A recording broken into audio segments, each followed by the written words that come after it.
Oke guys, balik lagi di sini di cerita menguak mitos-mitos ini. Nah yang kedua aku bakal ceritain tentang keluarga Tak Kasat Mata. Kalau kalian pernah dengar itu cerita sempat viral, terus sempat difilmkan juga. Nah ceritanya itu ternyata si laki-laki yang punya pekerjaan di Yogyakarta ini, dia tinggal di rumah tua yang ada di Yogyakarta. Terus ternyata di dalam rumah itu dia yang notabene bukan orang yang peka dan nggak bisa lihat, ternyata dia di situ bisa lihat sosok-sosok kayak nenek-nenek, kuntilanak, sundel bolong, sama anak-anak dan beberapa hantu lainnya. Terus di dalam film itu kan sempat, kalau kalian nonton filmnya di bagian belakang itu, kalau dari yang aku lihat ya, dari awal sampai tengah film itu semua kejadian nyata. Tapi dari tengah ke akhir itu nggak nyata gitu. Jadi itu yang sudah di-create lah supaya lebih menarik. Padahal sebenarnya kejadian sebenarnya itu mereka tuh bukan mengganggu, si orang-orang yang ada di dalam rumah ini tuh bukan mengganggu, tapi orang-orang sosok-sosok yang ada di dalam rumah itu bukan mengganggu, tapi lebih ke mau ngasih tahu yang sebenarnya. Karena si tokoh yang menceritakan keluarga Tak Kasat Mata ini kan dia nulis tentang rumah ini, dan dia nulisnya masih ada di dalam kantor itu. Jadi ketika dia nulis, sosok-sosok ini tuh datenginnya tuh gunanya adalah supaya gue pengen ngasih tahu ke lo ceritanya tuh kayak gini sebenarnya gitu. Atau ketika dia salah nulis sedikit cerita tuh berbelok, itu pasti didatengin untuk ngasih tahu bahwa lo salah nih ceritanya gitu. Jadi bukan berniat untuk jahatin tokoh yang menulis, tapi mereka justru niatnya untuk ngasih tahu cerita yang sebenarnya itu seperti ini. Nah, kenapa bisa mereka ada di dalam satu rumah? Itu sebenarnya mereka bukan keluarga. Jadi memang mereka di dalam itu kan rumahnya besar ya. Itu rumahnya tuh dua lantai, 2 tingkat. Jadi kalau sosok-sosok itu biasanya ada geng-gengnya gitu, ada yang di pojok sini. Nah kalau dia memang sudah di pojok sini, dia nggak akan bisa keluar. Itu sama kayak yang ada di rumah itu, cuman memang sosoknya beda-beda. Makanya kayak keluarga, karena ada nenek-nenek, ada anak-anak, ada perempuan doang, ada di situ sebutnya sundel bolong. Padahal sih kalau yang aku lihat bukan sundel bolong ya, emang perempuan aja yang ada di situ. Sama ada satu bukan, nggak bisa dikatakan genderuwo, tapi emang bentuknya kayak genderuwo gitu, yang tinggi besar, cuman dia nggak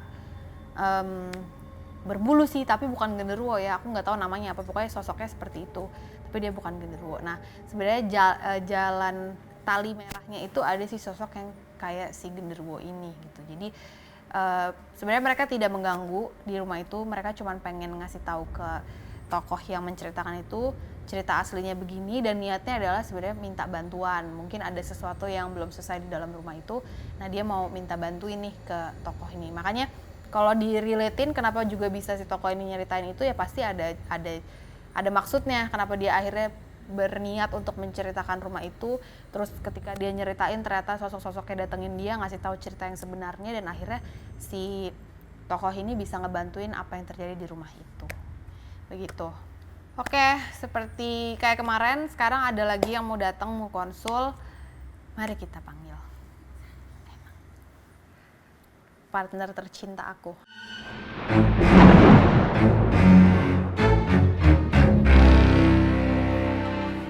Cara Kak, bacain saya. Ya apa, gue nggak bisa tiba-tiba langsung Dongeng. Jelaskan maksud dan tujuan Anda datang ke sini. Apa yang mau Anda tanyakan? Saya mau konsultasi. Tentang Karir aja, karir. Karir lu emang udah di sini sih, nggak berubah. Jadi Sandi itu kan editor dan videografer ya kan, memang udah di situ gitu. Nggak akan keluar dari situ. Nggak keluar tuh bukan berarti lu gini. Kalau misalnya lo bikin manajemen gitu ya, isinya video dan videografer dan editor, itu bisa. Tapi bukan berarti lu keluar jadi orang kantoran gitu, enggak. Nggak bisa. Nggak niat juga jangan kantor. Terus? Nggak gue banget. Anjay. Lo kan biasanya, lo tuh ini ya San, karena lo nggak bisa diem ya, orang yang nanya juga nggak jelas, gue bacain aja ya. Bau-baunya bahaya nih. Enggak. Ini mau ngasih tahu. Jadi Sandi itu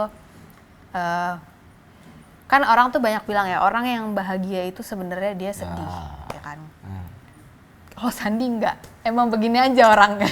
Jadi bahagia sama sedih nggak ada bedanya, tapi bukan berarti ketika dia ngelawak mulu terus dia dalamnya tuh sedih, nggak juga, nggak kan?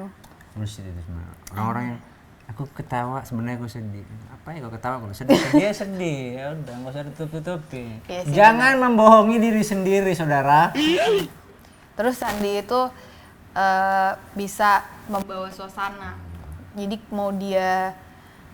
mau keadaan itu lagi nggak enak, lo tuh pasti bisa bikin jadi enak gitu. Bisa jadi membangun vibes enak, bahagia gitu. Aura. Kita harus selalu memberikan aura positif. Terus lo mau tahu apa lagi, San? Bebas, baca aja yang apa. Kakak rasakan aura saya kan, nanti kakak serap. Kakak serap. Kayak Dracula. Sandi itu lagi banyak pikiran. Lu harus jawab iya atau enggak, biar kalau gue salah gue tahu. Benar. Pikirannya tentang duit. Ya benar. Terus banyak ketawa tentang duit. Tapi sebenarnya lu tuh cukup duitnya, San. Jadi lu tuh bikin ribet sendiri, kayak lu tiba-tiba pengen kayaknya kurang deh. Sebenarnya cukup. Soalnya uangnya dihabisin orang aja gitu. Oh, curhat. Siapa yang salah minjemin Sandi? Terus skip ya kan nanti. Kalau ada yang lihat kan genas. Oh iya benar-benar. Ya itu, berarti lu nggak boleh kayak gitu. Dia nih jeleknya Sandi itu dia terlalu baik. Kadang-kadang baiknya itu jelek. Cuman mama saya bilang tetap aja baik karena iya benar. Baik boleh, tapi lu juga mesti tahu diri lu kebutuhannya apa. Gue cukup nggak punya duit segini. Jangan lu punya 100.000, lu kasih 90.000 ke orang terus lu nggak makan. Itu lebih ke bodoh, bukan baik. Tapi kan ada pepatah. Kenapa? Bukan orang baik itu bukan ketika kau banyak uang ngasih, tapi ketika kau tidak punya uang dan bisa ngasih. Iya benar, cuman jadinya lu kayak sekarang kan, lu pusing sendiri. Kecuali lu tuh tipenya yang kayak ya udah deh, gue punya 100.000 nih. Kasian deh lihat orang itu, ya udah gue kasih. Tapi lu nggak sedih, lu kayak ya udah gue ngasih. Nggak jadi bukan ada pikiran kayak itu nanti gue kedepannya gimana ya. Itu namanya lu masih saya nggak pikir, jadi lebih kayak jatuhnya kayak karena terlalu gitu jadi kayak dimanfaatin. Itu lebih mikir ke situ sih. Ya berarti lu tahu dong jawabannya, lu harus stop. Iya. Tapi mau jadi jahat nggak bisa. Bukan jadi jahat, itu namanya lu menghargai diri sendiri. Good girl. Oke, selesai tentang duit ya. Apalagi? Lu mau tahu apa lagi? Apalagi yang kakak baca? Udah kan?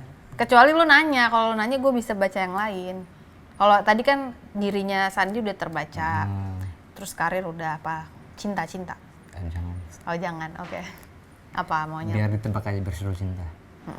Bener. Hal buruk, ini tuh baik dan buruk sih sebenarnya. Lu kan suka bercanda nih. Kadang-kadang lu nggak tahu tempat. Orang lagi serius, tiba-tiba lu bercanda. Nah itu kadang-kadang kalau orang yang nggak tepat, kalau misalnya sama gue nih, kalau gue udah tahu lo memang bercandaan. Tapi kalau misalnya gue nih orang lain yang nggak tahu kalau Sandi tuh suka bercanda, terus tiba-tiba lu nyeletuk bercanda di saat gue lagi nggak bagus moodnya. Nanti orang akan mikirnya dia bercanda mulu nggak bisa serius.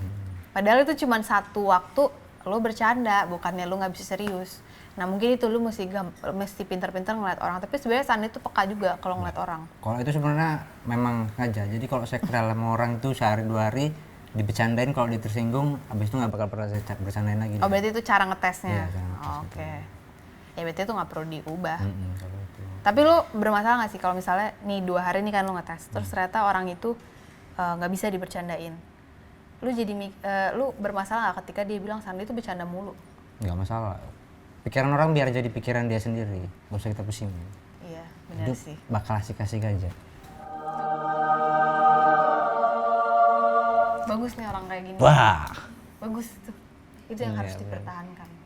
Nggak boleh dipusingin. Ingat, penyakit datangnya dari hati. Bukan dari Allah. Oh. Nice. Iya benar. Terus apa lagi San? Udah? Apalagi udah? Udah sih kayaknya itu aja. Soalnya ya gitu.